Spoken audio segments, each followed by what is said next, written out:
Niners fans, it's about that time. 1 o'clock on a Monday. Faithful Niner Empire. What's good? You know who it is. It's your boy, Jay in the Bay. And once again, it's always a pleasure to be on with the faithful, the Niner Empire. Some of the best fans, y'all know it, in the NFL. Hopefully everyone had a good weekend. I appreciate everyone who came through to support the Jay and the Bay YouTube channel. We had a great turnout last night for the 1K subscriber celebration. You know, I was able to give away 7 prizes to supporters of, the Jay and the Bay YouTube channel. And I just want to give a shout out to them for supporting Jay and the Bay YouTube channel. I'm glad I was able to do that giveaway. I can't wait to do the next giveaway once I reach, 2,000 subscribers. I will be doing another giveaway, but it's always fun. It's always fun to give back. And this is a special show today. I do have a guest who will be coming on shortly. First, shout out to everyone watching on Jay and the Bay Facebook page, Jay and the Bay YouTube channel, and also on the Snake Sports Talk Show on YouTube. We will be broadcasting this on that channel as well. Also on the Spotlight Sports Network YouTube channel, the Spotlight Sports Network Facebook, and Jake the Snake Facebook page as well. This show will be broadcast along all those platforms. So shout out to everyone who's watching from their respective platform. And hopefully everyone's having a great day today. It is a Monday. Hopefully everyone has a productive start to the work week. And I appreciate you guys tuning in to your boy, Jay in the Bay. And for those that don't know, Jake the Snake, my special guest today, who will be with us shortly. He is a LA Chargers fan, and he's very excited for the season. And make sure you guys check out Jake the Snake Sports Talk Show. I left a link for his social media in the description. Make sure you guys check him out. He's got IG, Twitter, he's got Facebook, he's got YouTube. Make sure you check him out, and he will be with us shortly. And first, I gotta say, what's good to all the people in the chat who continually support Jay and the Bay. So let's start off with that. The first person, it's Golden Grizz YouTube. What's good? Appreciate you joining the stream, man. Hopefully your Monday is going well. Thanks for tuning in. Jay, what's good? Appreciate you joining the stream. He says, yo, what's good? You know who it is. It's your boy, Jay. Whose house? Ram's house. What's good? Appreciate you coming through to the stream, Ram's house. How's your day going? Thanks for tuning in. Key is in the building. What's good? Appreciate you coming through to the stream, Key. I like that avatar you got. That's really nice. I like that. And Key in the building is also a member of that good old Spotlight Sports Network. Check out Key in the building. And Jake the Snake is a part of that Spotlight Sports Network too.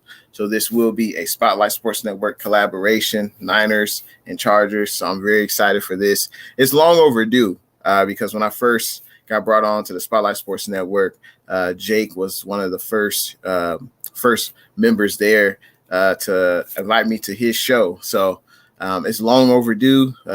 I'm glad that Jake the Snake will be on my YouTube channel today. And it's long overdue, and I can't wait to get into that. Roberto, what's good? Appreciate you coming through to the stream, Roberto. Hopefully your weekend went well, man. Thanks for tuning in. CG Ruthless Sports, what's good? Appreciate you coming through to the stream, CG. Oh, yeah, and I gotta say, of course, what's good to Young Hitter. He says, what's up, Jay? Hope you're having a wonderful, blessed day. Same to you, man. And Young Hitter was one of the giveaway winners last night, and there were 6 other people. I'm glad I was able to do that giveaway, and hopefully they enjoy the 49er merch. And I'm glad I was able to do it, and I can't wait to do it again. Young Hitter says, go Niners. All right. Absolutely, man. Every day. Let's see. Let's continue on with these comments. Jay says, we are here on a Monday. That's right, we are.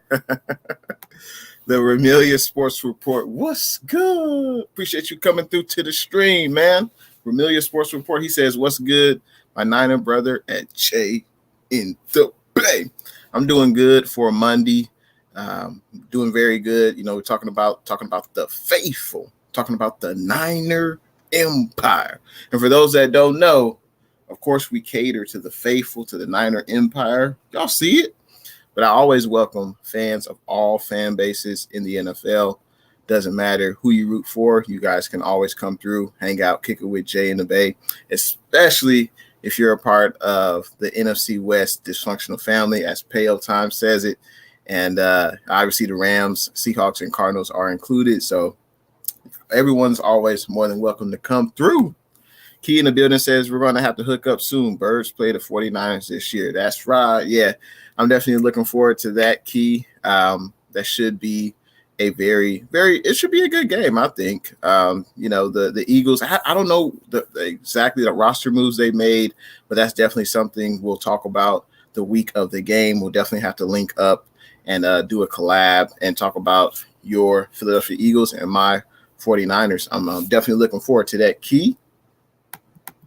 Let's see, Payo Time. What's good? Appreciate you coming through to the stream, Payo Time. Hopefully your Monday is going well. He says, hello, Jay and Jake. And Jake will be here sooner than later. And Payo Time also says, what's up to everyone in the chat. Tanya Sayal, what's good? Appreciate you coming through to the stream, Tanya. She says, happy Monday, Jay. Hope you have a blessed day. Same to you. Same to you. And hopefully your Monday is going well. 49er Minded. What's good? Appreciate you joining the stream, 49er Minded. Seemed like you had a hell of a time at the 49ers first preseason game. I saw 49er Tone. Make sure you guys check out 49er Tone YouTube channel. Had an excellent vlog on his YouTube channel and documenting his experience at the 49er Stadium for the first preseason game. I enjoyed 49er Tone's vlog, and 49er Minded was there as well. So it's good to see you guys out there enjoying the game. And yeah, check out 49er Minded on YouTube as well, man. Excellent content creator. Talks about, of course, the Niner Empire. Let's see. 49ers Ultimate Report. What's good? Appreciate you joining the stream, John J, a.k.a. 49ers Ultimate Report. I was watching your stream with touchdowns and tight ends. That was an excellent interview. I see you're continuing to grind, and I'm looking forward to interviewing them as well. So they're Chargers and Niners fans, and they are just getting the ball rolling for their YouTube journey, and I'm definitely excited to see it. And we need to see. It's great to see women in sports talking about the game like we do, and it's good to see more. We need more women in sports to talk about it, man. I think that's always fun when more people are included. And thanks for coming through to the stream, 49ers Ultimate Report. Let's see. Jay says the Chargers should move back to San Diego. LA is a bad spot for them, or if they don't move back to San Diego, they should move to a different state. Yeah, I mean, that's a tricky situation. You know, they tried to get a new stadium in San Diego, and it seems like there's always a not a misconception, but there's always conflict between this billionaire who owns the NFL franchise, and they want to use city money to build and fund the stadium. You know, there's always conflict there. I mean, Oakland, we're dealing with that right now. You know, with the Warriors situation, that was a little bit different. You know, Joe Lacob pretty much knew he wanted to move to San Francisco, no questions asked, and the city of Oakland couldn't really do anything to stop him. But we're dealing with that with the Oakland A's right now. And it's funny because I can have on an Oakland A's shirt right now, Marcus Semien.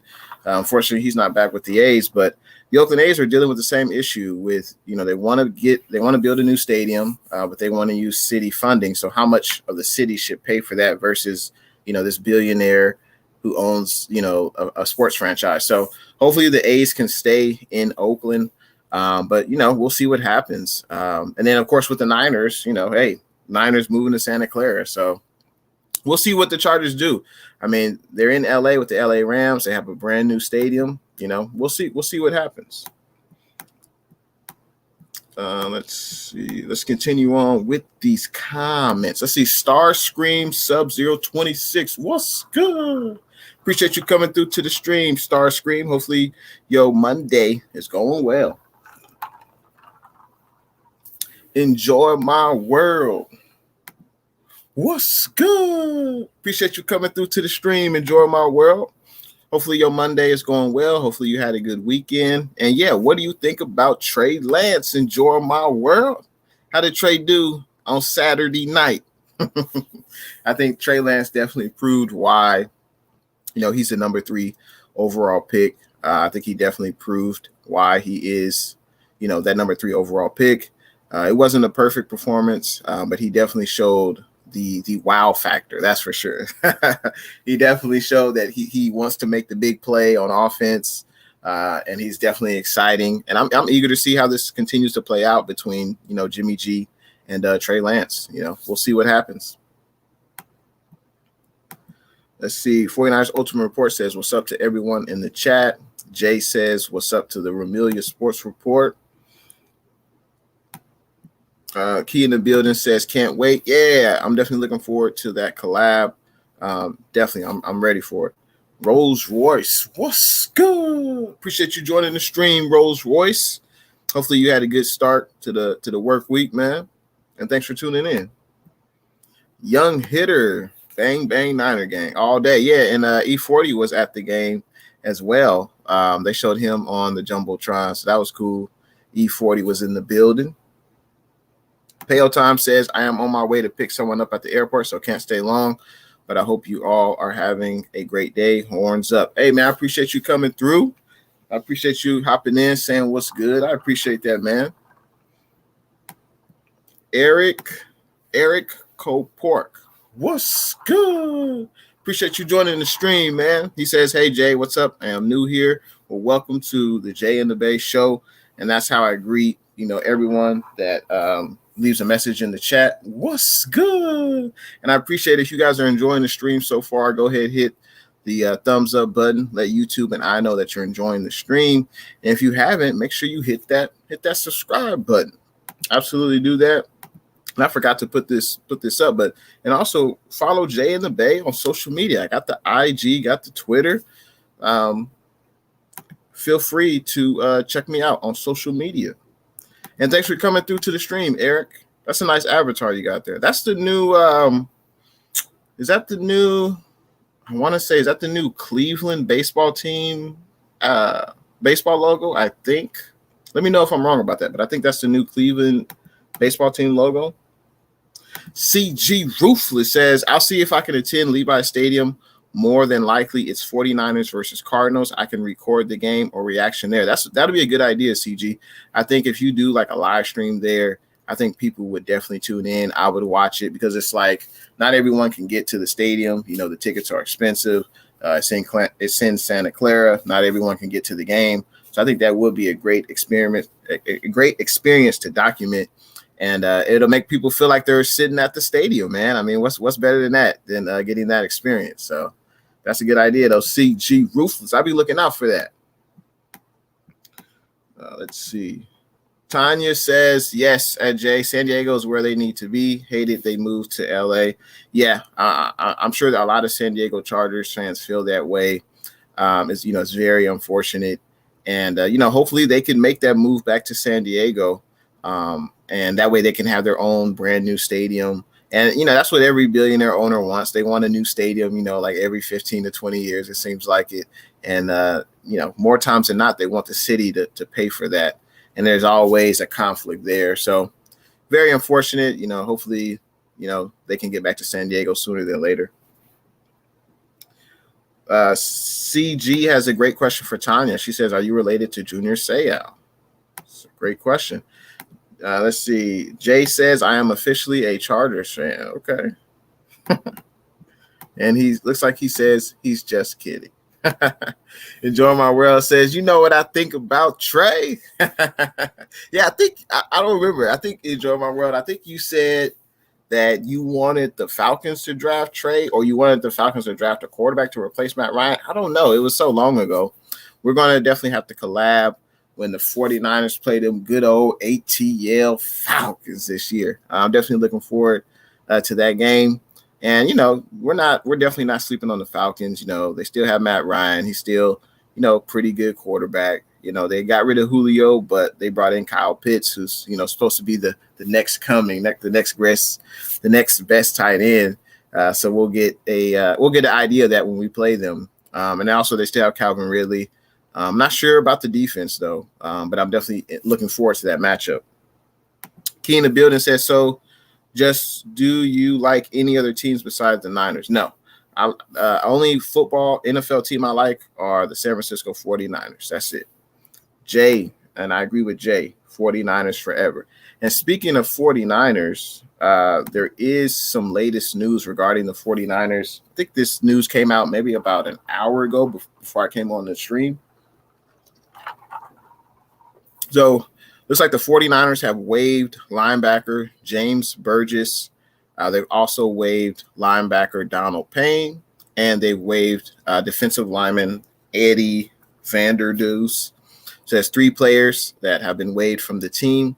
Now, the NFL cutdown day is tomorrow, Tuesday, and that stipulates right now there are 90 players on the NFL rosters, and they're required to cut down their roster to 85 players by tomorrow. So 49ers have already cut 3 players. I'm not 100% sure if they're under or at that 85 threshold already, or if they still need to cut 2 more players, because we've had a lot of players who've been injured. So I'm not sure if they're technically on the roster or are they on the PUP list. I guess we'll see if there are any more cuts, tonight and tomorrow. I definitely keep you guys posted, but that's the latest 49er news. And also, what do you guys feel about the 49ers signing Michael Kendricks? He's a veteran linebacker. He played a few years with the Seattle Seahawks. I believe he's played with the Philadelphia Eagles and the Washington football team last year. What are you guys' thoughts on that?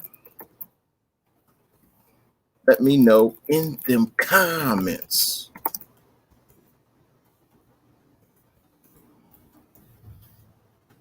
I'll leave that up here. You guys let me know your thoughts on the 49ers signing Michael Kendricks. He's a veteran linebacker. I think he's a solid linebacker. I don't think he'll obviously start on the 49ers, but I think, he's a solid linebacker. And, the 49ers, we are dealing with injuries in the linebacking core.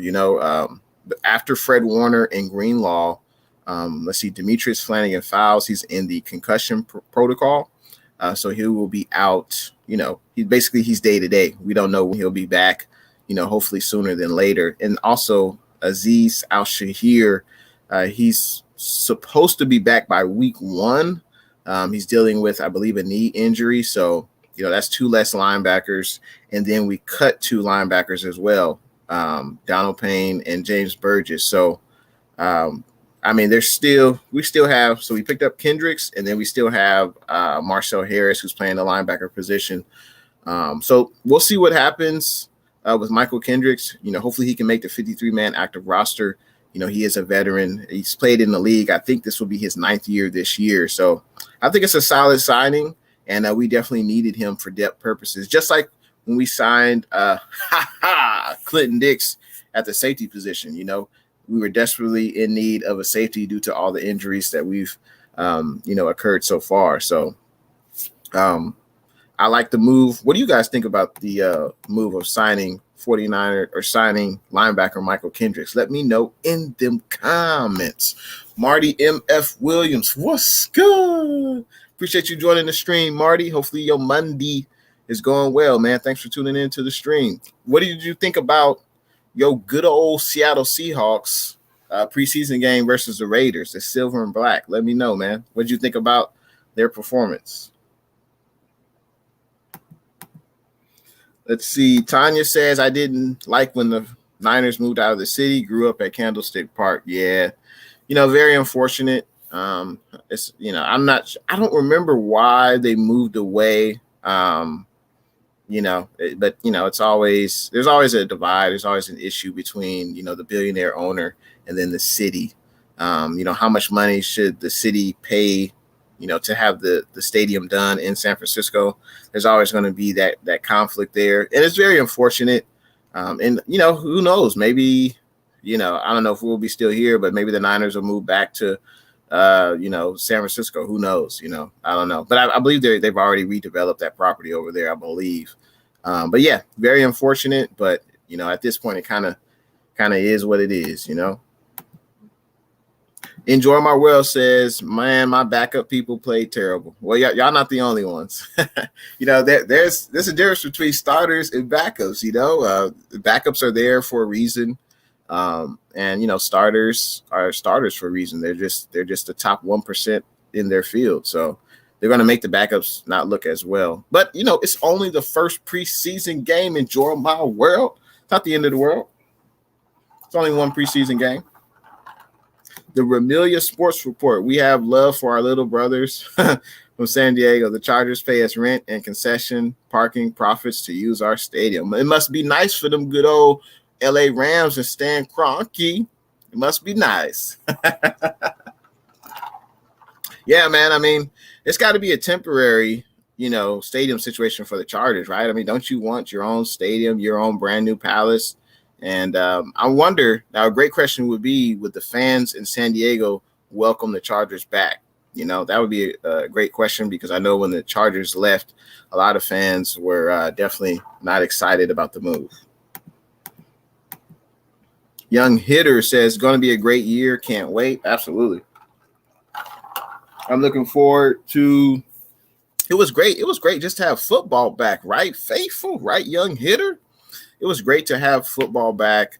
It was great to see, competitive players playing on the gridiron. I'm looking forward to this Chargers game this week. And also the 49ers and Chargers will be having joint practices with each other. So that's pretty cool, too. They'll have joint practices with each other. Now, I'm not sure if this is correct, but I'm not sure if the Chargers – they're not going to be playing any of their starters in the preseason. I'm not sure if that's correct. I heard about that. I'm not sure if that's a rumor or not, but maybe I'll have to ask Jake when he comes on if the Chargers will be playing their starters, because that will be definitely something to watch. Jay says, where is Jake the Snake? I know where. Yeah, he should be on momentarily, but we'll see. Yeah, we should be on momentarily. So thanks for your patience. Let's see. Shanti Uber. I just saw your name. Yeah, there we go. Shanti Uber. What's good? Appreciate you joining the stream, Shanti. How's your Monday going, man? I appreciate you joining the stream. Marty M.F. Williams says, where are you at on your quarterback predictions for the season? I'm thinking Trey sits until Jimmy gets injured. If I had my druthers, yeah, if it was my decision, Marty, as long as Jimmy plays well, doesn't turn the ball over, stays healthy, the 49ers are winning, then Jimmy will continue to be the starter, in my opinion. And I know, Trey, he's flashy. Trey, he looks to the right and he looks to the left. I know Trey is flashy, and I know he seems like he takes more chances, right? The second play of the game, play action, rollout. He rolls to the left side of the field, throws it all the way across to the right side. He makes, I don't know. Would Jimmy make that play? I don't know. I don't know if Jimmy could make that play. Trey Lance had all the time in the world to make that throw. He delivered a very accurate throw. And there's just, I can't lie, there's just a wow factor about Trey that, Jimmy doesn't have. That's real. But at the end of the day, it's about winning. And at this point, I still give an edge to Jimmy because I've seen what he can do in regular season action against number one, defensive talent. And I think there's no rush for Trey because we have Jimmy. There's no rush for Trey Lance to start because we already have Jimmy G. That's one of the main reasons why I feel like Trey, there's no need to rush him. He can continue to learn the playbook, continue to have better decision making. And there's no need, I feel, to rush Trey to be the starting quarterback. I just don't see it. We are not a rebuilding franchise. The 49ers, just were in the Super Bowl, less than 2 years ago. We're not the Jets. We're not the Jaguars. Those teams are rebuilding. That's why they're starting their rookie quarterbacks most likely week one. And because there's not a starter ahead of them who, has playoff experience, has won games, has played their best at the highest, level. So that's why I feel like Trey looks good. He'll continue to get better, but I'm still riding with Jimmy. And I agree with your assessment, Marty. Marty says, I'm thinking Trey sits until Jimmy gets injured. And I would agree with that.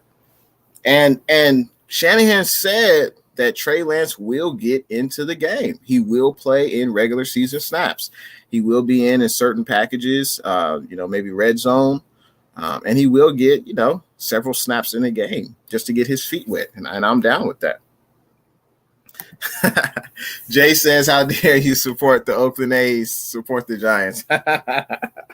Yeah, with baseball, honestly, my first love is football, and with baseball, I'm in the Bay Area. If the Giants win, the A's win, that's all good. If they lose, there's another game to play. It's 162 games. Now, when the A's and Giants play each other, I would probably root for the A's, honestly. But I would go to a Giants game and root for them. Like with baseball, I'm not really. It doesn't really matter. A's, Giants, Bay Area teams. If they win, that's great. If not, hey, there's another game the next day. So, but I see, Jay, you support the Giants, and that's all good, man. That's all good. Eric says Eric has confirmed that avatar is the new logo for the Cleveland baseball team, and they're called the Cleveland Guardians. That's very interesting. That's an interesting logo. That's not bad. That looks cool. Do you like the logo, Eric? Let me know in them comments. And let's see. Enjoy My World has confirmed that she did want them good old ATL Falcons to draft Trey Lance. So interesting. If I were the Falcons, it all depends. If they feel they can get Matt Ryan, they can get maybe 3 to 5 more pretty good years out of Matt Ryan, then maybe you don't select a quarterback. Maybe you continue to build around Matt Ryan. And it seems that way because otherwise you would have drafted a quarterback. But they can still draft a quarterback in the later rounds of the draft. And we'll see what Matt Ryan does this year. If they don't go to the playoffs again and Matt Ryan doesn't have a good year, his days could be numbered in the ATL. And Tanya Sayal says, yes, I am related. Our dads are brothers. Wow. That's pretty cool. That's very cool. Obviously Junior was a hell of a player, very sad what happened. But no doubt he was a hell of a player, one of the greatest Chargers to ever, wear a uniform. So, yeah. But I appreciate you coming on to the stream, though. Enjoy My World says, I'm ready. All right. I'm definitely down. All right. We got Brett Coport. Are you Eric's brother? What's good? Appreciate you joining the stream. That is how I greet all the people in the comment section, I say, what's good? Seems like you're a Cleveland sports fan. Good luck to your teams this year. And thanks for tuning in to Jay in the Bay. If you guys are enjoying the stream, make sure you hit that thumbs up button. Let YouTube and I know that you are enjoying the stream. Let's see. Jets gang. What's good? Appreciate you joining the stream, Jets gang. He says no more that Trey better than Zach. Well, we really don't know, Jets gang. We really don't know. Time will tell who is better. But good luck to your Jets this year. And hopefully you guys are healthy and have a successful season, especially with Robert Saleh. He's former 49ers. I'm rooting for Saleh. But we do have a special guest in the building today. He is a part of the Spotlight Sports Network family. And let's give him a warm welcome for Jake the Snake. What's good? What's good in the Bay, Jay?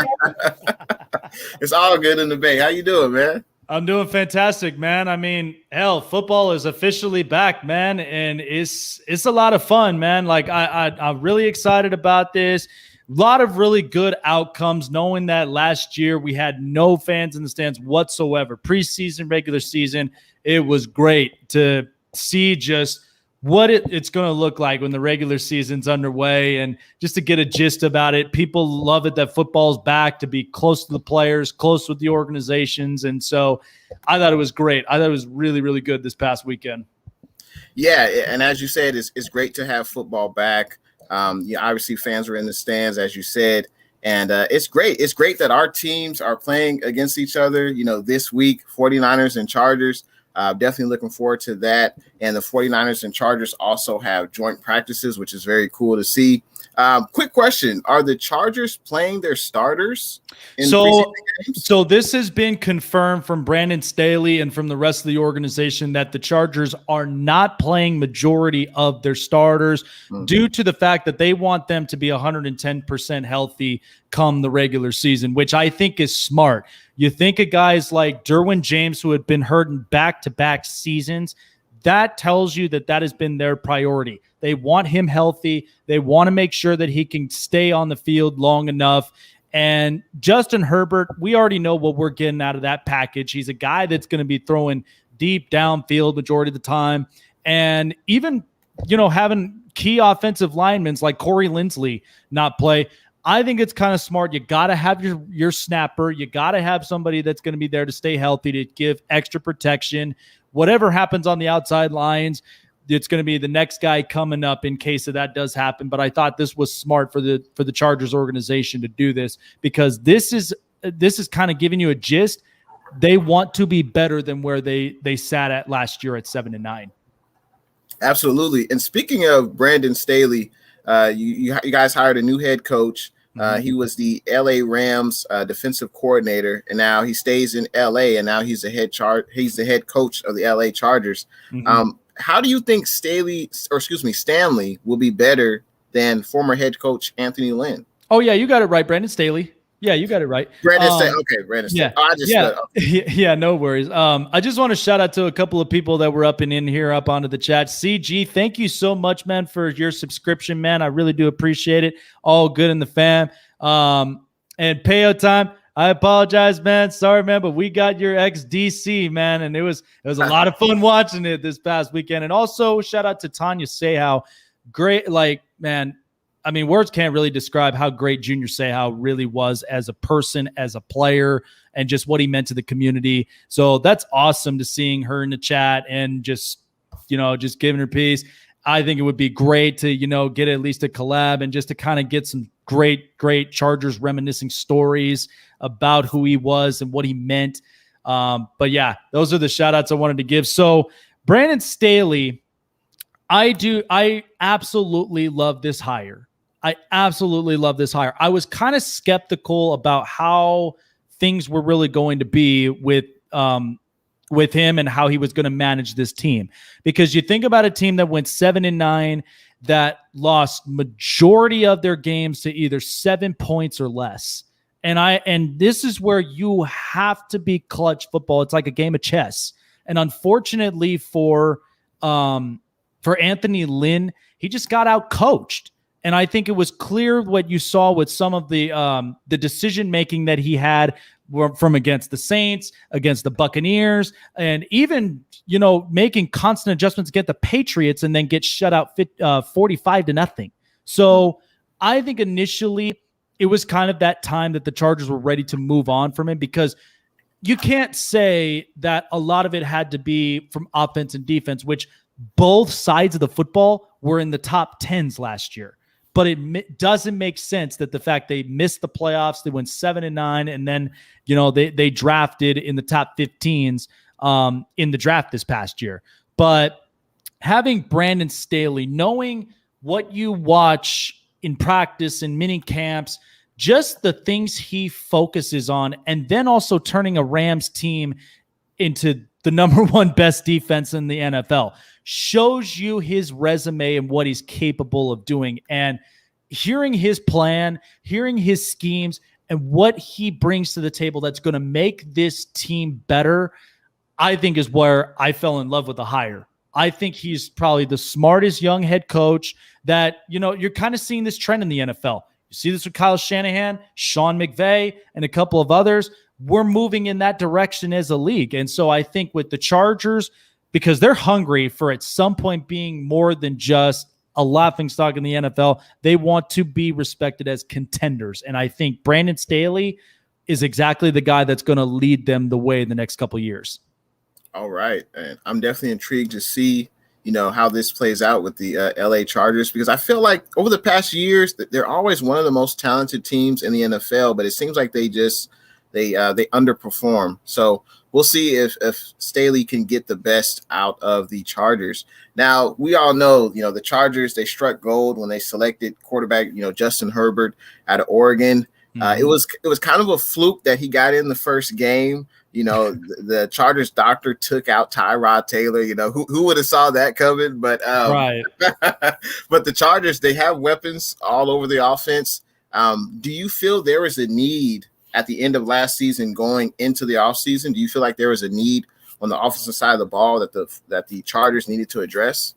So, the one thing that I could tell you on the offensive side of the football, and the way that I kind of saw how last season played out, I was very excited of the Justin Herbert pick, because the only thing of it is Phillip Rivers is already on the tail end of his career. He's already past his prime, and he's already suffered so many injuries that what you see is what you're going to get. It's the unfortunate part of it. But, offensively, you look at Keenan Allen, he's been staying healthy like in the last couple of seasons since the injury plagues.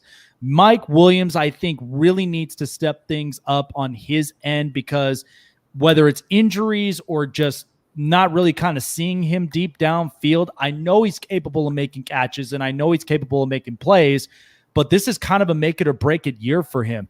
If there's one thing that I think that was the pressing need on offense, is something finally after 30 years of this organization, they addressed the biggest problem, and that's the offensive line. The offensive line was ranked down in like the low 25s of the, in the NFL. And that's amongst pass protection. That's amongst every category that an offensive line is supposed to be. Think of aside, like on the opposites with the San Francisco 49ers. They've got arguably some of the best offensive linemen with Trent Williams and company and what they've built upon. And that's something that the Chargers really needed to focus on. Get Corey Linsley, get Matt Filer, Oday Abushi, and then the 13th overall pick in Rashawn Slater. I think that told you that the general manager, Tom Telesco, is not playing around. I could care less what's happening with as far as the ownership goes with Dean Spanos, but Tom Telesco wants to see a winning team. And I think this is finally it, where they address the offensive line. I'm hoping there is not a single touch on Justin Herbert this year where they could keep him protected from the blind sides to, his front side, and gives him enough time to either run out the pocket, open space, or even just throw deep downfield. So I thought that was the pressing need, was adjusting the offensive line to giving him time to throw. Listen, it was kind of like grit when I saw Justin Herbert that he had led the one category no other quarterback led, 99 on quarterback ratings under pressure. That's better than Russell Wilson. That's better than Tom Brady. And I'm like, that is what took everybody by storm last year. Yeah, I mean, when was the last time a Oregon quarterback, was successful in the NFL? It's definitely been a long time. And it seems like all the pieces are in place for the Chargers to possibly, contend and be the best team in the AFC West. I'm sure, the Chiefs will have something to say about that. Maybe the Raiders, maybe the Broncos. I guess we'll see. It's an interesting division. But first, shout out to Jake the Snake. Make sure you check out his social media. I put the links in the description. Jake and I would appreciate that. And go ahead and support Jake. He's very passionate. And we got a few people in the chat that want to say what's up to Jake. What's going on, Pat? Yeah. And he is a loyal supporter. Also, we got Key in the building saying what's up to Jake. All right. We also have Dakota Mule with the $4.99 super chat. I appreciate that, Dakota Mule. Thank you for supporting the Jay and the Bay YouTube channel. You going above and beyond. You leveling up. He says Lance was the backup for Stick at NDSU. Looks like they will be facing off. All right. So that would be. Are you familiar with the player he's talking about? Yeah, Easton Stick. And what's funny about that is because we're starting to see North Dakota State really produce on quarterbacks. I mean, Carson Wentz, Easton Stick, Trey Lance.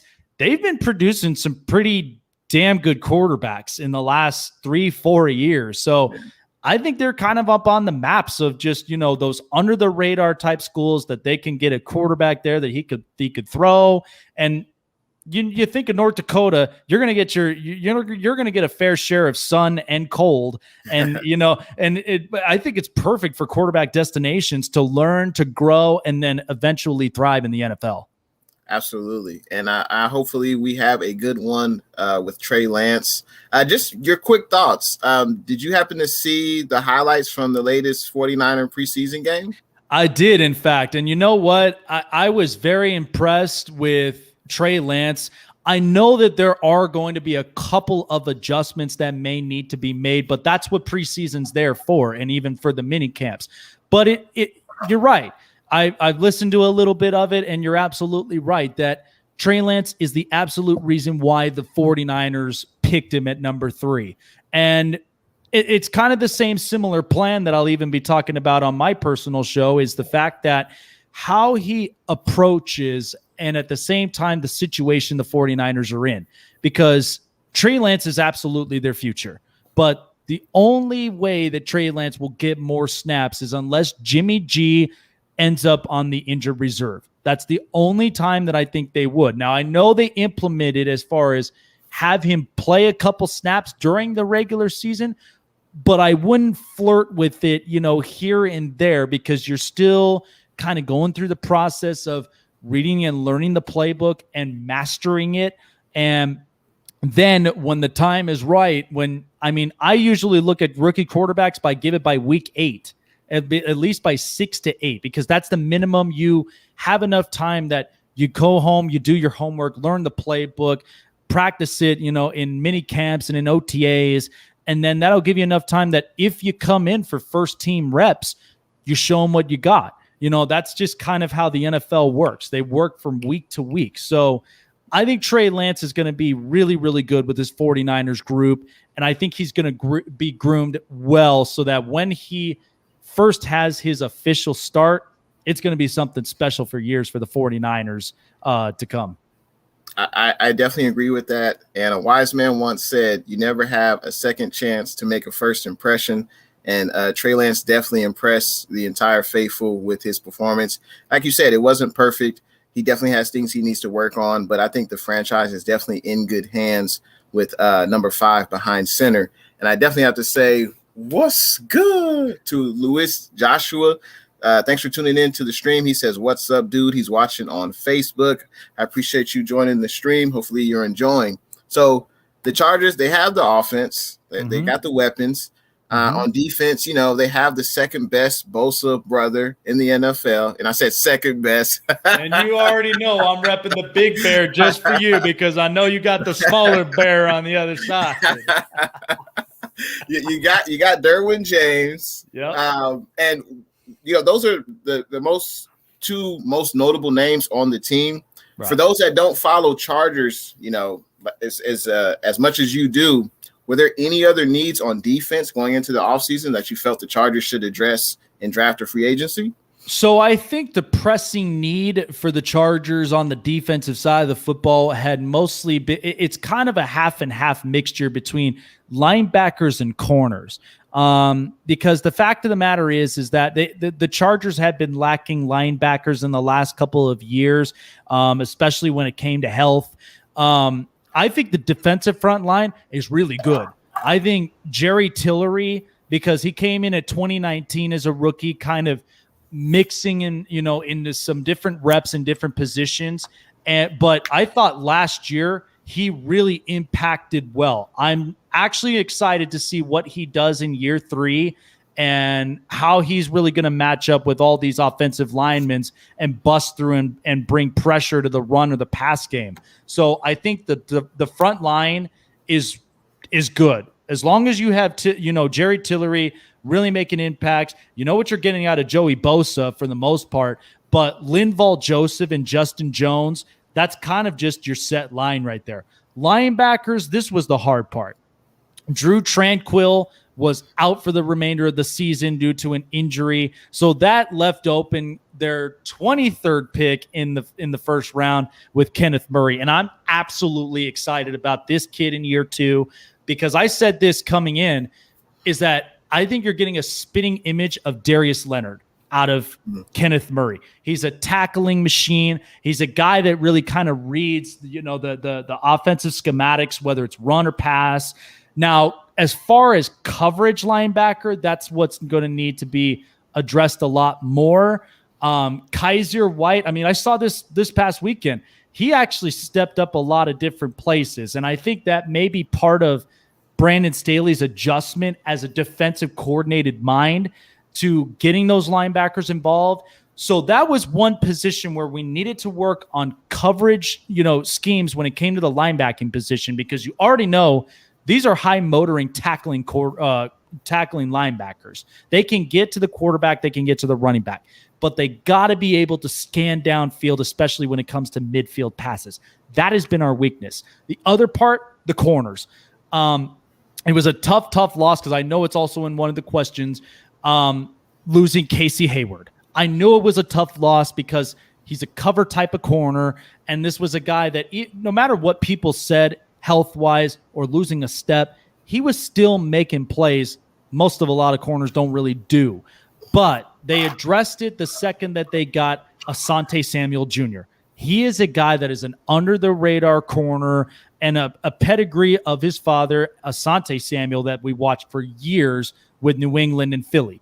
And so I think coming in, he had a couple of rough steps in practice from what I was told, but this is what it's all about, is making those adjustments, being able to win those one-on-one matchups between him and the wide receivers. So corners was a big-time need.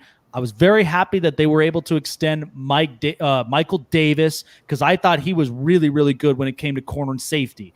And then we just needed to add at least a little bit more depth. I think we probably could have gotten more guys. I know that there were still rumors about, with Xavier Howard and a couple of others.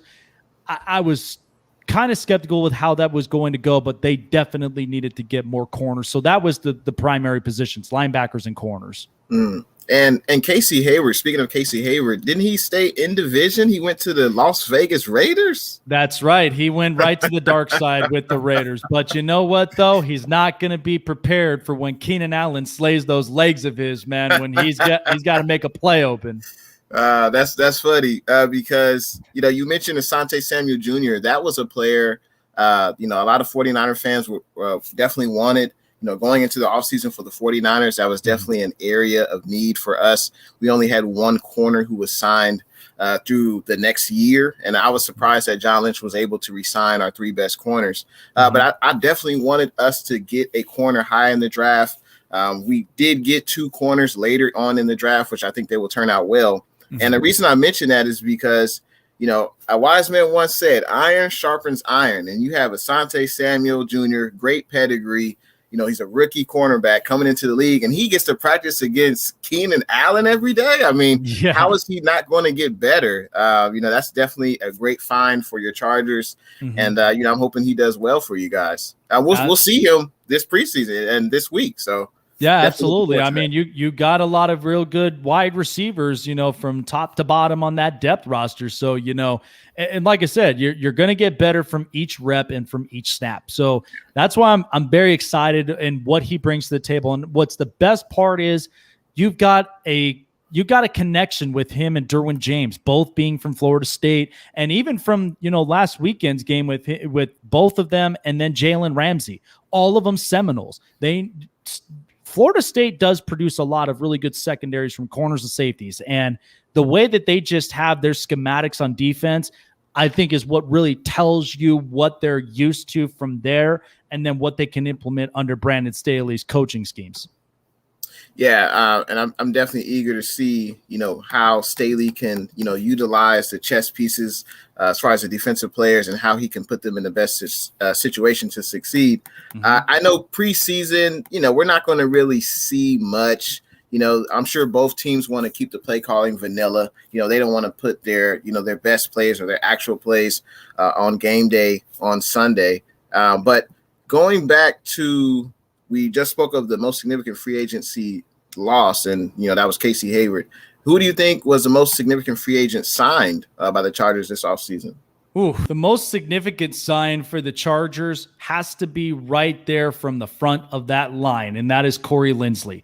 I think he is a really, really good moving type of center, because it's like they said, if you want to really shape this offensive line, you got to start it by the core, and that goes from the center all the way out. And I thought that Corey Linsley, what he brings to the table and what we saw from Green Bay and from snapping with Aaron Rodgers the last couple of years, is a guy that really does bring a lot of full potential to this team. And not only that, but he's reunited with a former Packer as well, Brian Bulaga. So he knows a lot of just the schematics that he learned from Matt LaFleur's system and how they were protecting Aaron Rodgers. Now you're coming into a system that not only him, but Matt Filer inside the interior guard from Pittsburgh and blocking up Big Ben for a number of years, and one of their top tier guys. So I think adding him to that piece was what was going to now allow Tom Telesco to fit in and pretty much mesh this offensive line of what it's going to shape to be. So I think having Linsley there, Bulaga on the outside, Matt Filer on the interior guard, and then Oday Abushi, who was an underrated guard out of Detroit that not a lot of people really do think highly of, but is a guy that can really move, utilize his legs, and then like I said, the best icing on the cake, having Rashawn Slater on that end portion of the line. So it's like that's a great protection, and I think that's what's the most important. You start right there from the middle of the center and then work your way on the outsides. So I thought that was the most significant free agent signing. It was a beacon of hope for Charger fans like myself that finally, after 30 years, from Doug Flutie to Drew Brees to Phillip Rivers, and now here we are with Justin Herbert. He's finally getting the protection that he wants and needs, because they see a lot of the potential of it. I mean, you saw what they did with Kansas City. They know they've got Patrick Mahomes. Protect him at all costs. Same with Tom Brady. Protect him at all costs. I think we're kind of seeing the same moving trend when it comes to the Chargers. Yeah, those were definitely great moves, by the Chargers GM. You got to protect your rookie quarterback. No one wants a situation like Andrew Luck in Indy where, the guy retires because you can't protect him. So, great job by the Chargers front office. I got to say, what's good to Niner Sickness? He says, what's up, Jay and the Bay and Jake the Snake? How is all the faithful doing? We're doing pretty well. And what's good to Luke Luna? Thanks for tuning in to the stream, man. So you mentioned the offensive line. and Corey Linsley coming over. You know, he's rated as one of the best centers, if not the best center in the NFL. I was surprised the Packers did not re-sign him, but the Niners, we had to definitely look into the offensive line coming this offseason. We had to re-sign, of course, the big silverback, left tackle Trent Williams, one of the best left tackles in the NFL. We brought over Alex Mack over from Atlanta. He has experience with Kyle Shanahan's offense, and you got to protect the quarterback. We saw it in the Super Bowl last year. If you don't have, if that would have been Tom Brady on the Chiefs, obviously it would have been an even worse game. But Pat Mahomes he did the best he could in that situation because he was able to scramble. But very important, you have to protect your quarterback. And in the first pick of the Chargers draft this season, they continued with that protection. Who did they draft again? What was his name? Yeah. Oh man. God. They drafted. They drafted. I believe it was Tristan Wirfs on their end. Like they. The Chargers draft. The Chargers draft. Sorry. In the first round. In the first round, because they did draft Justin Herbert and they drafted Kenneth Murray. So those were 2 first-round picks right there. Yeah. And then this year, didn't they draft an offensive lineman in the first round, the Chargers? They did, number 13 overall, Rashawn Slater. Yeah. So they're continuing to protect, the quarterback. And what did you think of the draft? I take it you liked that first pick. Now, throughout the rest of the draft, what did you think about those draft picks this year? So it was kind of funny, and shout out to 49ers Ultimate Report up over there. I know he mentioned earlier that he had his brother that joined the Marines and spent time up there in Camp Pendleton in San Diego. Tell your brother, I thank you so much for your service, man, and just continuing to do great things about there, especially for serving our country and protecting our freedoms, man. We really do appreciate all of our our hardworking military men and women out there that continue to do best jobs for us. So he mentioned about knowing that beast writer that the Chargers did an outstanding job in the draft, and he said that Asante Samuel Jr. is the real deal. And you know what? You took the words out of my mouth, man, because the second I saw Rashawn Slater get drafted at number 13 overall, and he dropped so low that it was cake for us to take him, because you think of we thought we were going to move up to get Penei Sewell if he dropped that far. I was not sure what Cincinnati was thinking. With as far I understand with the Jamar Chase draft pick, but what offensive line do you have to protect Joe Burrow? And that's where I thought, with how the draft was shaping and what Tom Telesco was going to do, he had his mind made up. We got to protect Justin Herbert at all costs, even if we got to add one of the top premier offensive linemen, whether it's Penei Sewell, Rashawn Slater, Elijah Barrett-Tucker. There were some talks about Christian Darrisaw as well, and I think Minnesota really did get a sleeper pick right there out of the draft. But once he fell to 13, I was ecstatic.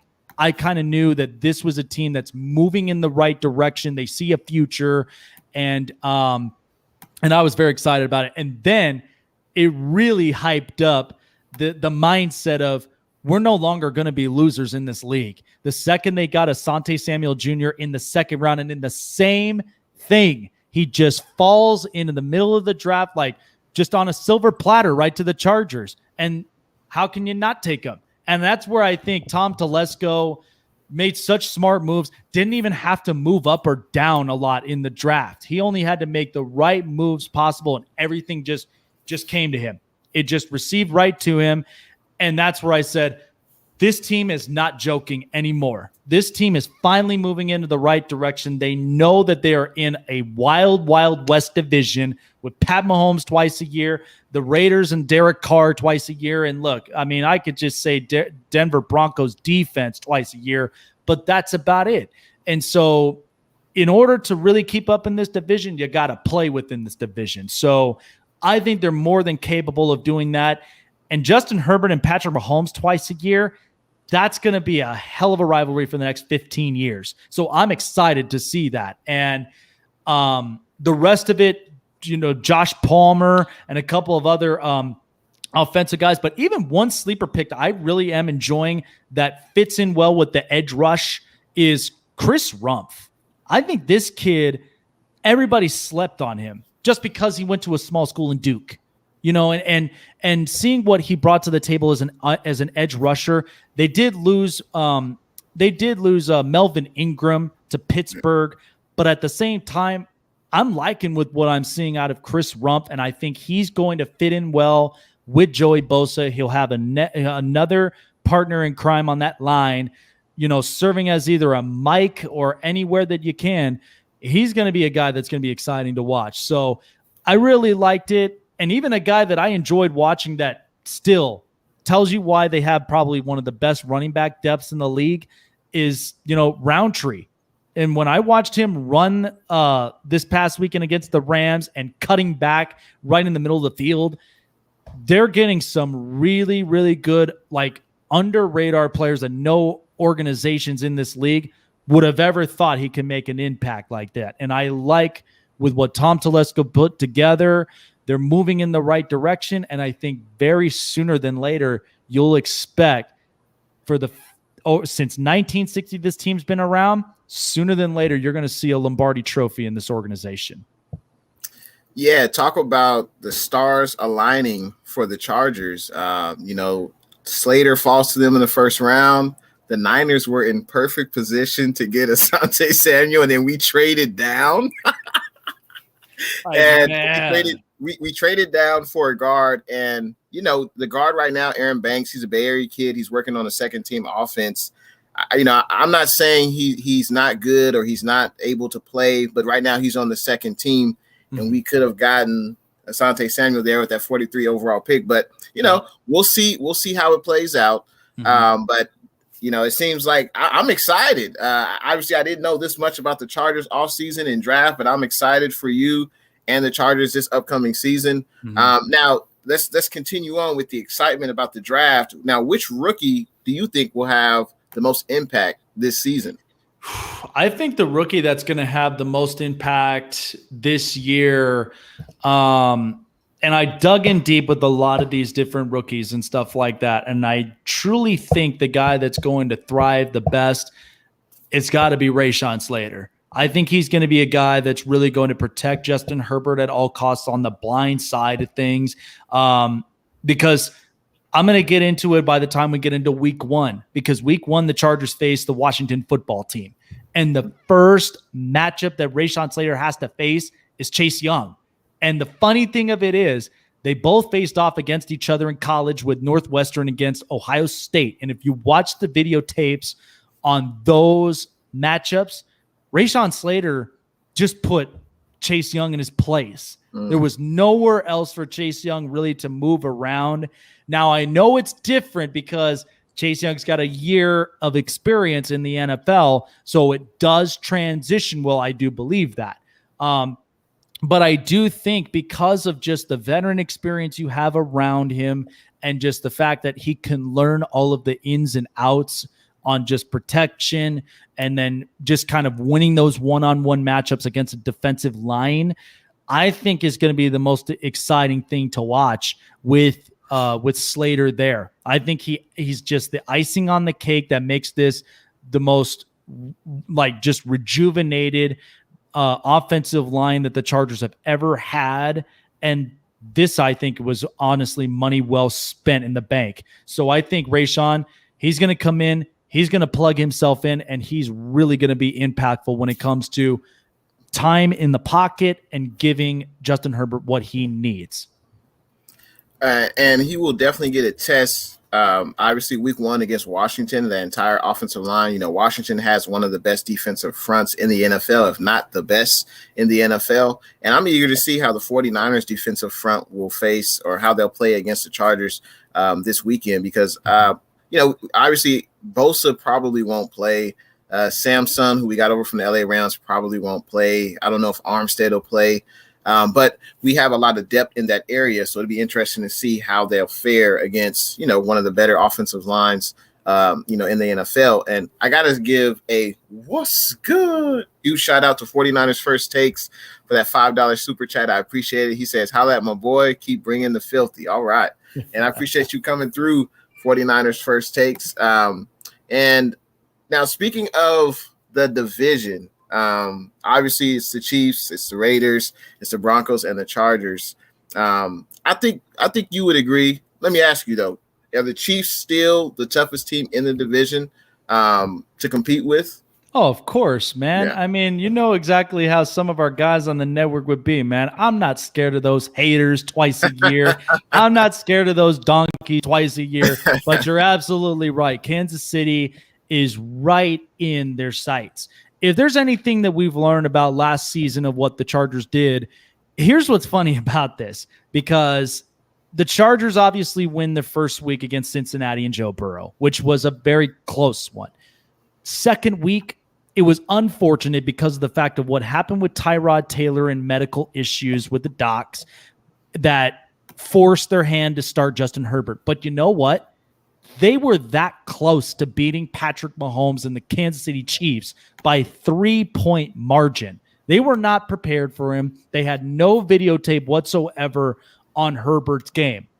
And so that's why I think they are still the tough opponents to really face against, because they just revamped their offensive line with a lot of really good names, and they want to make it challenging for the Chargers defensive line to even get to Patrick Mahomes. But not only that, it's the air game, because both these guys know that they are capable of throwing the ball deep downfield when you need it, and they're also big-time game managers. So I think that's where you're really going to see like one of those tough grit and grind games.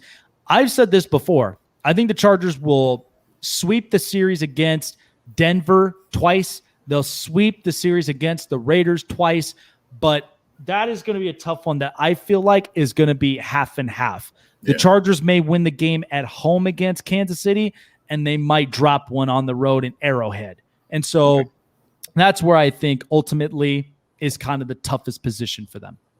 You have the schedule, the Charger schedule near you? I do. Okay. I actually have it right in front of me. Sweet. Yeah, I definitely think the Chargers and Chiefs are the class of the AFC West. You know, I know the Raiders made some moves, but I'm just not a believer yet. You know, maybe they can get 8 to 9 wins. I know the Spotlight Sports Network crew does not like hearing this, but I'm not afraid of the Raiders. You know, but here's the thing, though. What they did do right is the fact that their defensive coordinator needed to go. Paul Gunther was not cutting it for them. Yeah. And then to bring in Gus Bradley, a former Charger defensive coordinator. Mm-hmm. Now, I like the fact that they're moving in that direction. They needed to have somebody with a better structure. Now, of course, I know this as a Charger fan, and I've dealt with this for the last couple of years. He has made adjustments to still making the team a top 10 defense, but situational football never fails. You have to stay consistent of every single minute of the quarter. That's just the way that it works. You have to execute on shutdown plays, whether it's the run or the pass, and you've got to keep pressure on the opposing offensive schematics, because otherwise there are times where he can break down. The more and more passes are completed, the more and more they're going to crumble. And so that's where I think I still am giving positive hopes for the Raiders, but at the same time, we're just not sure if they might turn this thing around. They can't just start 6-3 in the beginning of the season and then turn out to be 1-6 in the remaining games. That you just can't have that. Yeah, that's definitely not going to cut it. And I feel like both West divisions in the NFL are some of the toughest, you know, of course with the Niners, the Seahawks, the Rams, and the Cardinals. But speaking of the Chargers schedule, what do you think is the toughest non-AFC West game on the Chargers schedule this year? So this is kind of half and half for me. This is what's kind of funny, because I look at this schedule and I do say the Chargers are going to punch their way into the playoffs. A lot of people are kind of looking at them as the dark horse team. The half and half that I have for this, and I'll explain to you why. First of all, the one of the games is going to be the Baltimore Ravens. That's the first half, because the last time that I kind of seen them play against Baltimore, it was actually my first official game a couple of years back when I saw the Chargers playing Carson. And this is a rookie Lamar Jackson. This is a team that loves to run.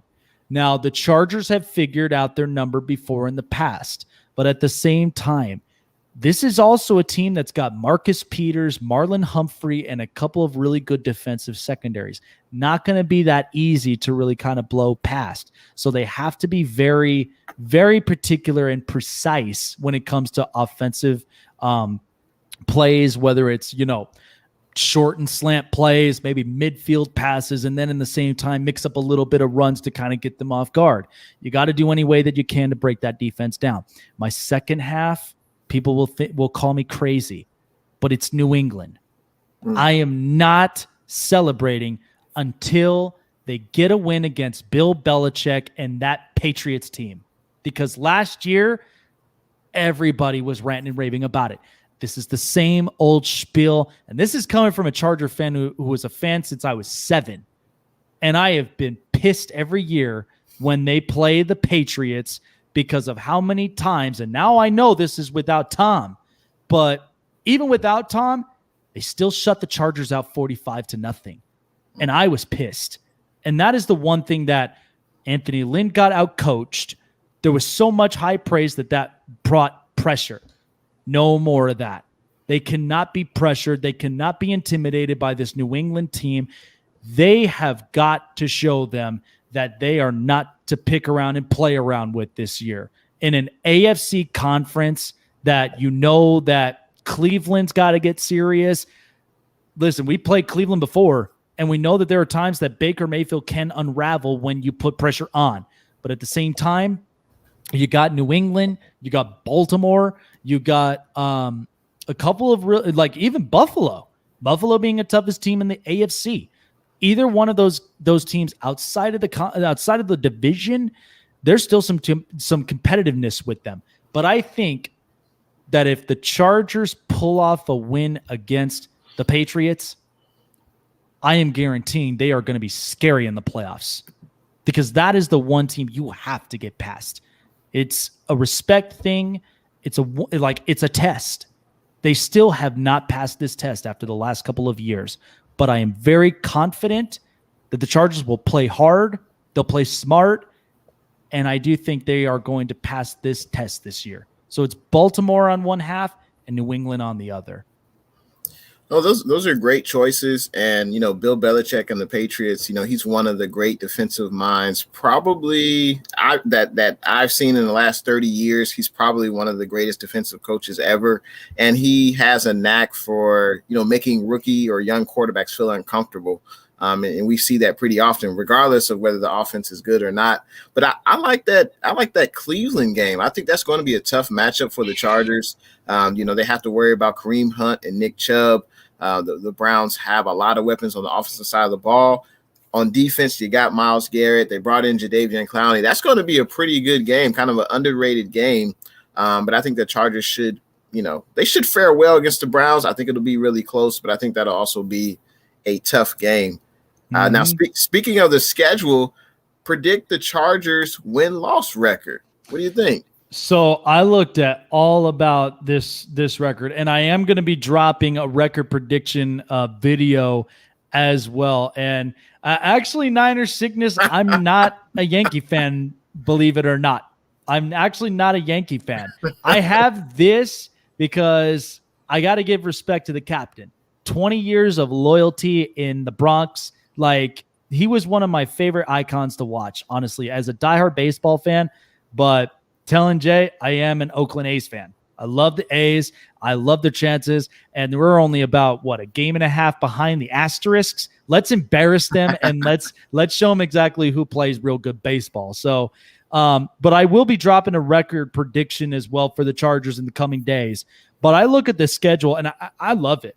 I love the fact that there's a lot of mixtures. Not only just the two teams in the West Division twice a year, but you've got Dallas in week 2.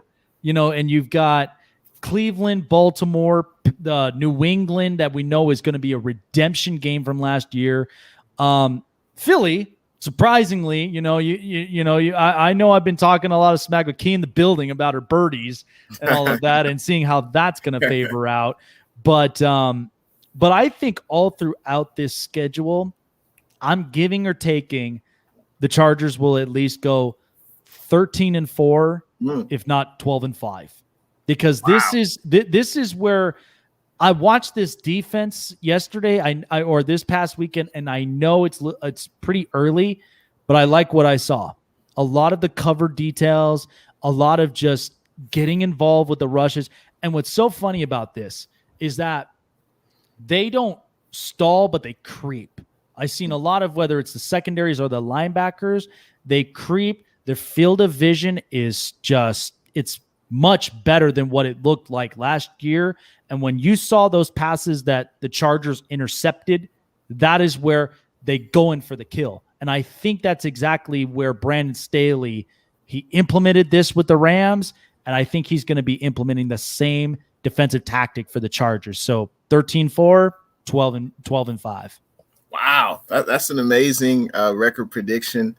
You are really all in on the Chargers this year, and I think if they can definitely stay healthy, that's been one of their biggest opponents the last few years, is just staying healthy. Same with the 49ers. That's kind of our biggest opponent, is staying healthy. But man, I appreciate you coming on to the Jay in the Bay show. It's long overdue. I remember when I first got to the Spotlight Sports Network, you invited me on your show. So it's about time that you came on my show. It's definitely long overdue. But I enjoy your passion as a Chargers fan. And I'm excited for the Chargers. I'm excited now. I can't wait to see how they perform. They're going to have a great test week 1 against the Washington football team. But I think you guys should win that. I feel like if you don't turn the ball over, you should be able to win that. Washington's offense, you're really scared of Ryan Fitzmagic, not me. But the floor is yours. Go ahead and promote your social media. Let people know where they can find you at on all your social media links. The floor is yours, Jake the Snake. Well, guys, and of course, as you know, you guys love sports, whether it's baseball, football, basketball, and even hockey as well, and even a couple of different sports as well. I cover all of that. And tune in to me later on tonight here on the Spotlight Sports Network at 7 p.m. Pacific, 10 p.m. Eastern Standard Time, as the faithful show of this network, the Snake Sports Talk Show, who covers it all when it comes to sports, when it comes to entertainment, and a lot of fun. I have a lot to talk about. I got to sum up all of these top-end quarterback draft picks and how they favored, and not to mention, are we feeling the love in Green Bay just yet? I think we've seen some good performances, and I've got a lot to talk about here on the Snake Sports Talk Show later on tonight, Monday and Wednesday night, 7 p.m. Pacific, 10 p.m. Eastern Standard Time. You'll find me everywhere on the social media grid, Facebook, YouTube, Twitter, Twitch, and even on Instagram, all the same, the Snake Sports Talk Show. That's where you can find me. We're close to about 400 subscribers on YouTube. We're getting almost over to about 700 likes and also followers on Facebook. So we are continuing to grow our community and so much more. So I appreciated you guys. Like, subscribe, and hit the bell button to have all the latest notifications, and even watch a few past shows you may have missed on the Snake Sports Talk Show, on the one place that's got you covered in sports, the Spotlight Sports Network. Absolutely, man. Absolutely. Excellent plug. And I appreciate you coming through. I'm sure the audience appreciated your presence as well. You represented the LA Chargers well. I'm looking forward to the preseason game. We know the win-loss at the end of the game doesn't matter, but hopefully both teams can stay healthy, and we can see, the top 1%ers compete in their field. So you have an excellent rest of your Monday, Jake the Snake. We definitely have to do this again, but I appreciate you coming through, man. Thanks for coming through. Absolutely, man. Thank you so much for having me. And just a side note, because I know we've seen the NFL's top 100, man. Pretty good rankings. And Justin Herbert to get 56th, I was more than impressed. But it just tells you a lot he brings to the table. So we'll see what this next season's going to bring out. But I cannot wait to see what happens when you've got Trey Area taking on, the LA Chargers and bolting up. So it's going to be a fun one here in the whole state of California. Absolutely. And speaking of that list, I think it was with Linsley, the center, Herbert, and Keenan Allen. I think we're in like the bottom 50, and I'm sure Joey Bosa will probably be in that top 50 as well. And the 49ers had Kyle Juszczyk, best fullback in the NFL, at 97. I think Kittle was at 50.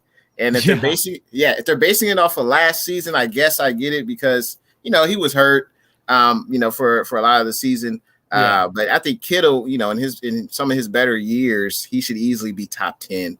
And he shouldn't be outside the top 10, Absolutely. And then Fred Warner, I'm sure he'll be in the top 10. Also, I think Trent Williams was 42. So, that's not bad. And we got to ask, who the hell is Fred Warner? Because, man, I think Fred Warner needs to know himself who he is. So I'm waiting for those T-shirts to get produced. But, I think you're right. I think it was just about, what last year's performance was for the 49ers and for George Kittle's. But I think we all as football fans already agree he's a top 10 tight end in this league with him and Travis Kelce, Darren Waller, and many others. And I love watching him play. The hype, the aggressiveness, and what he brings to the table. That's what sets the tone for the offense. And let me just tell you this, because I better hope this does not happen again. I cannot see that smaller bear overlap the bigger bear, because I lost my mind after that top 100. I'm like, are you serious? Just because that, look, the 49ers made it to the Super Bowl fair and square. I'm not worried about that, but you're talking about a rookie season that he recorded 9.5 sacks and he had a couple of tackles, where Joey Bosa recorded 11.5. And I'm like, hold on a second. You put Joey 34th and Nick at 17th. How does that happen? So I'm hoping, let's cross our fingers here and we make this right. It's nothing against Nick. It's not a knock, but come on, we got to be respectful here and think of the longevity versus the young cat that's just, he's only going to get better from here. Yeah, I think part of the reason was, the Niners, that was Super Bowl year. Nick Bosa kind of revolutionized the defense. I always love to say a secondary's best friend is the pass rush. And you had Nick Bosa on one end, D Ford on the other. You had Armstead and Buckner up the middle. So that was an amazing pass rush. And I think that's part of the reason why. But yeah, they're definitely, the Bosa brothers are definitely two of the most talented edge rushers in the NFL. I'm sad. I wish we could have saw Bosa up against the 49ers offensive line. That definitely would have been a good test. Maybe we'll see some of that play out in the team scrimmages. Hopefully we get some footage of that, because our offensive line definitely could use, they need to get tested. They need to grow. And that's how that happens, in practice. So absolutely. That's no better time than that, because practice is what makes perfect. Exactly. Well, I appreciate you coming on, brother. You have a good night. Make sure you guys check out Jake the Snake. I left all his links in the description. Check him out. He represents the LA Chargers as well as the host of other sports he talks about, hockey, baseball. So thanks for coming on to the stream, and I will see you in the next one. You have a good night, man. Hey, you too, man. Thank you so much to Niner Empire and Niner Faithful and Jay, because it's always good in the Bay. So appreciate it, man. Have a good one, and we'll definitely see you this weekend on this preseason. All right, man. See you then. All right. Take care. Take it easy. All right. So that was Jake the Snake, man. He represents the good old LA Chargers well. Definitely good to have him on. Very knowledgeable, very passionate. And yeah, he represents the LA Chargers well. Make sure you guys check out, his social media. All the links will be in the description of the video. Now, there were a few comments I didn't get a chance to get to, but the first one, Sean T. Uber says, Jimmy ain't making that bomb, dude. Didn't you see the Super Bowl? Just kidding. Sean T. is referring to when I asked, Trey made that deep pass. Could Jimmy G make that play? Like, I don't know. I mean, Jimmy G has definitely thrown the ball deep. Let's not pretend he can't throw the ball deep. Now, does he like to do it often? That's a better question. But Trey Lance definitely he definitely showed that he can make the big play. He made the exciting play.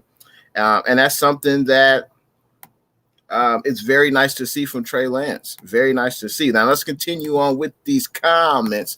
The Remelia Sports Report says, Jay and the Bay, you happen to see the highlights of our young mobile quarterback Bryce Perkins threw one touchdown and had an amazing play where he scrambled, stiff-armed one defender, then hurdled a guy to get the first down. I did not see that highlight, man. That's good to hear, though.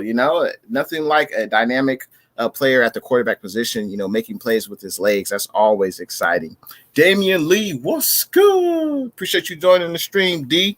He says, it's sad how Richie James has traded places with Eric Armstead in my pack your bags category. Yeah, I mean, Richie. He just hasn't made the most out of his opportunity. Very, very unfortunate. The Niners have some wide receivers who are definitely, making an impact in training camp. And unfortunately, Richie James is not one of them. Trent Sherfield is looking good. Mohamed Sanu, Juwan Jennings. Those are three that come to mind. I would be surprised if Richie James, makes the 53-man active roster. Let's see. The Vermillion Sports Report says Jake the Snake, Chargers starting 3-9 last year, hurt. By the way, what do you think of the Rams' young mobile quarterback? Yeah, I would have to ask Jake the Snake that, but great question though. Great question. He looks like he could have a promising future in this league. Let's continue on with these comments. Let's see. Yeah, and Jay. So Jay, Jake the Snake did answer the question. He said Trey Lance looks very exciting, and he said that the 49ers will be in good hands. I appreciate you coming through, young hitter. He says, got to head out real quick. Go Niners. The Vermillion Sports Report says, nice. Chargers are drafting O-linemen with early picks, but take it from a Ram fan. We used the second pick overall in the 2014 draft for Greg Robinson, and he was a bust. Hopefully you'll have better luck. Yep. There's never a sure thing. And I do remember that pick. He didn't pan out. He definitely did not live up to that number one pick status. And we'll see what happens with Rashawn Slater, the first round pick of the Chargers this year. Luke Luna says, yeah, but the second round is different than drafting an O-line guy higher in the first. We drafted Banks, and he's going to have to be developed. He can't just be a plug-and-play guy. Yeah, and, Banks isn't a finished product. He's a work in progress, and this is how he's going to get better in practice and in training camp. And, hopefully he'll be able to take over, maybe next year. But he is a second-round pick, so the expectations are high for Aaron Banks. The Vermillion Sports Report says, that can be true. Just depends on the guy you're drafting. We drafted Hall of Fame offensive lineman Orlando Pace with a high pick. Yeah, you never really know. You never really know until they start playing, because you could be great in college, but it doesn't always translate to the NFL. Luke says, yeah, I get, but you're more likely going to get a guy high first that's going to play well, or a guy that can develop more than later rounds. Luke also says, but that's not always the case, especially for other position groups. You'll find gems, but the O-line, you want them high first round guys. There are some offensive linemen who are high first round picks that don't pan out. There are some in the later rounds of the draft that do pan out, that turn out to be better. You just never know. Let's see. Fable JVC, what's good? That's a nice avatar you got there, man. Thanks for tuning in to your boy Jay in the Bay. He says he was late, but you can go ahead and watch the replay. You can definitely watch the replay. Oh yeah, Luke Luna. If you're still in the chat, Luke Luna, check your email, so that way you can claim your prize from last night's stream. There's just a few more steps you have to do in order to claim that prize, but go ahead and check your email, Luke Luna. Let's see. Oh, that's Luke. Okay. Niner Sigma says, it's all good, brother. You won. I was just messing with you. I don't care who won. I was just happy. We are all boys. All right. Fable says, I think Jay and the Bay won. Well, I appreciate everyone coming through to the stream. Shout out to everyone watching. Jay and the Bay Facebook, Jay and the Bay YouTube channel. Make sure you leave a thumbs up for the stream. Let's see. Luke says, yeah, that's the main point. Jay is the W. Absolutely. Shout out to everyone watching on that good old Spotlight Sports Network YouTube channel, Jake the Snake YouTube channel, Jake the Snake and Spotlight Sports Network respective Facebook pages. Make sure you guys do that. And I appreciate everyone watching and supporting on the Facebook and the YouTube. I appreciate you. I just wanted to come on, obviously, and bring a wonderful guest in Jake the Snake, who knows all about the LA Chargers. We played the LA Chargers in preseason this week, so perfect opportunity to link back up, and I'm glad we did. And I plan on having probably another Chargers fan on later this week, and we'll just talk about the Niners and Chargers again. And I will keep you abreast of all the latest 49er news that comes out. So make sure you stay tuned in to Jay and the Bay. And hopefully everyone has a great rest of their Monday. I appreciate everyone coming through to the stream. I do got to give some shout outs to people that were conversing in the stream. I appreciate everyone that comes in and contributes. Shout out to 49ers First Take for that $5 super chat. I appreciate you. 49ers Ultimate Report as well. Appreciate you. And Dakota Mule for that $4.99 super chat. First time I've seen you on the stream. Feel free to subscribe, Dakota. I'll see you in the next stream. And I think that should do it. I appreciate everyone watching Jay in the Bay. And I'll see you guys in the next one. I'm sure there'll be some news about practice.